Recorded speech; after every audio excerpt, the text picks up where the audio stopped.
स्त्रियांना माहेरी जाण्याचा आनंद काही वेगळाच असतो।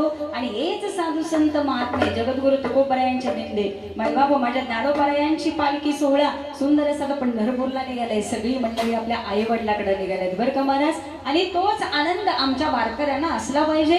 या काकांच्या मुलगी आमच्या गौरीताईंना विचारा, ज्यावेळी वडील घरामध्ये होते, ज्यावेळी आई मायबाप माहेरामध्ये असते ना, त्यावेळी इथे येण्याचा आनंदच काय वेगळा असतो। परंतु ज्यावेळी आई आणि वडील इथं आम्हाला बघायला मिळत नाही, भाऊ खूप प्रेमाचा असतो, त्या भावाला आम्ही काही बोलू शकत नाही, बहिणीही प्रेमाची आहे, परंतु तरी सुद्धा महाराज त्यांचं कितीही प्रेम मिळालं, ते कितीही बोलवत राहिले तरी सुद्धा खंत वाटते की नाही माझी आई मात्र आज असायला हवी होती। म्हणून महाराज या आईचं महत्व जसं आमच्या आयुष्यामध्ये असतं ना, तसंच आमच्या वडिलाचं सुद्धा महत्व आमच्या आयुष्यामध्ये त्याच तत्वाचं आहे। प्रत्येक जण म्हणतो आई नसली की महाराज पोरकं झाल्यासारखं वाटतं। अहो प्रत्येक जणांच्या मुखामध्ये आई पहिल्यांदा येते, प्रत्येकाच्या मुखामध्ये आई पहिल्यांदा येते, परंतु महाराज या आई तत्वापेक्षा बाप नावाचं तत्व असं आहे, बाप नावाचं तत्व असं आहे।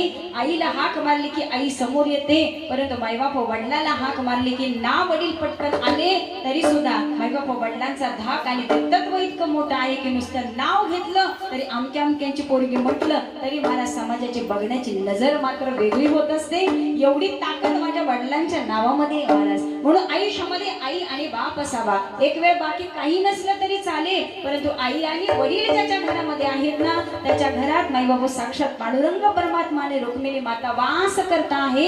हे तत्व माझ्या वारकरी संप्रदायानं आम्हाला शिकवलं महाराज, ठीक आहे ना। मग अशा वेळी आम्ही वारी करतोय, दिंडी करतोय, परंतु घरात असलेल्या आई वडिलाला, घरात असलेल्या सासू सासऱ्यांना आज आम्हाला अर्धी कोरवर भाकरी घालणं शक्य नाही। ते बिचारे त्या कॉटवर असेच तळमळत पडले, त्यांची सेवा करायला आम्हाला वेळ नाही आणि आम्ही मात्र महिना महिना वारीमध्ये निघालोय। या वारीला काही अर्थ आहे का महाराज? म्हणून ही वारी काही कामाची नाही। घरात असलेल्या पांडुरंग परमात्म्याला शोधा, आपल्या तुमच्या आमच्यामध्ये असलेल्या देवाला शोधा, कारण देव शोधण्याकरता आता दुसरीकडे जायची गरज नाही। आणि मला असं वाटतं की देवाला बघण्याकरता आम्ही आता इतकी गर्दी पंढरपुरामध्ये करणार। एकादशीला इतकी गर्दी असते की तुमच्या आमच्यासारखी मंडळी म्हणतात की आज काय देवाचं तोंड बघायला मिळणार नाही। एकादशीला आमच्यासारखे सगळे भक्त जातात आणि आपलं कळसाचं दर्शन घेऊन आम्ही माघारी येतो।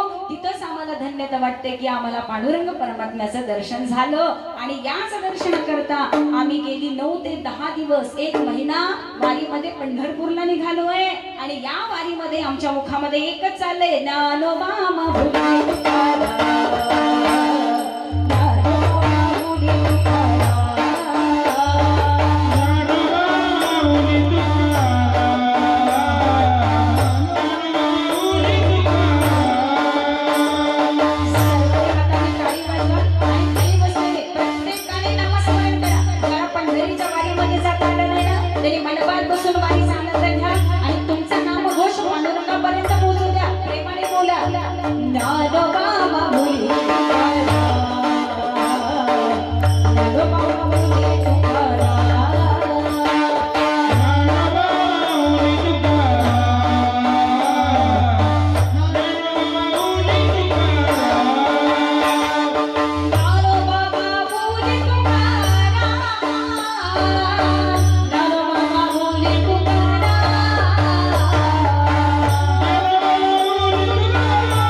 एकमेकांच्या निमित्तानं आज मंडपात वारी घडली बरं का महाराज. तर ज्यांना शक्य नाही पंढरपूरला जाणं, वारीमध्ये जाणं, काही हरकत नाही, परंतु आयुष्यामध्ये एक तरी वारी पंढरपूरची नक्की करावी.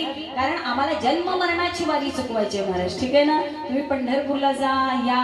दरवर्षी आम्ही वाऱ्या करतो. आयुष्याच्या 80 वारी करणारी सुद्धा मंडळी आम्हाला त्या वारीमध्ये दिसतात महाराज. परंतु अजूनही आयुष्याचं कल्याण झालेलं नाही. मग आयुष्याची सार्थकता करण्याकरता आम्ही पंढरीलाच गेलो पाहिजे का? कारण त्या पंढरीला जात असताना मैबाप हो, आमच्यासारखी मंडळी एकमेकांच्या नादानं जातात हो. आम्हाला हृदयातनं जायची इच्छा असते नसते, परंतु मैत्रीण गेली, तिने सांगितलं मी वारीला जाणार आहे बरं का, माझ्याबरोबर यंदा येशील ना? हा नक्की येणार, मला फक्त सांग, मी तुझ्या सोबत येणार. एक बिचारी वारीला निघाली की तिच्या बरोबर तिच्या 4 मैत्रिणी तिच्या सोबत वारीला जात असतात. पुरुषांचं सुद्धा तसंच आहे महाराज. परंतु आम्ही एक वारी केली, आमची तिथं थोडीशी हेळसांड झाली, खायला एखाद्या दिवशी कमी मिळालं, पाण्याची सोय नीट झाली नाही, झोपायला नीट मिळालं नाही, की आम्ही म्हणतो नाही नाही यंदाचीच वारी बस, आम्ही पुढच्या वर्षी परत येणार नाही. तिथं आम्ही काय बघितलं? आम्ही आमच्या सुखसोयी बघितल्या महाराज. ठीक आहे ना. पण पुन्हा पुन्हा सांगावं असं वाटतं, जर तुम्ही देवाचे झाला ना तर देव जसा तुम्हाला ठेवी त्याच्यामध्ये समाधान आणि आनंद मानायला शिका.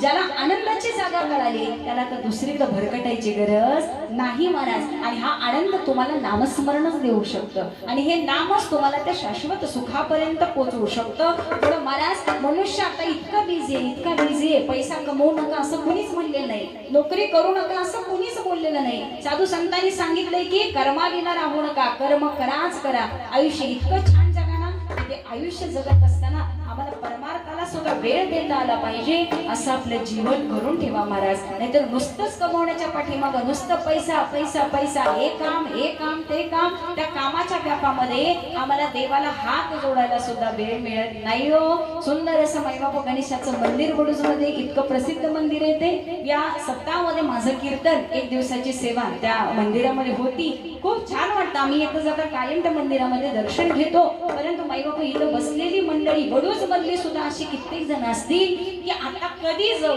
कधी चप्पल काढू, कधी हात जाऊ आणि कधी पाया पडू. त्यापेक्षा गणपती बाप्पा मोरया, गाडीवर जाता जाता गणपती बाप्पा मोरया. आम्ही देवाला राम करतो. अरे कोणाला गंडवता? ठीक आहे ना. जेवायचं असेल तर आम्ही नुसतं ताटाला गंडवतो का? नाही नाही, बसलोय ताटावरती, पण मी हात मात्र पुढे नेणार नाही, घास मोडणार नाही, तो तोंडापर्यंत नेणार नाही आणि मी चावणार नाही. मला जेवण होईल का? नाही. ताट पुढे आले की कोणी सांगायची सुद्धा गरज नाही हो. श्लोक म्हणताना थांबण्याची सुद्धा महाराज आज लोकांना तेवढा वेळ नाही. ताट पुढे आले की ताडून हाणायला सुरुवात करायला मनुष्य रिकामा असतो. परंतु देवाचं भजन करताना आणि देवाच्या मंदिरात जाताना मात्र आता कधी जाऊ बघू, परत येता जाऊ नाही, पुढच्या वर्षी नक्की येऊ बरं का, आम्ही देवाला सांगतो महाराज. ठीक आहे ना. म्हणून सांगावं असं वाटतं की एक जन्म मिळाला ना तर तो वाया घालवू नका. नका करू नाश आयुष्य,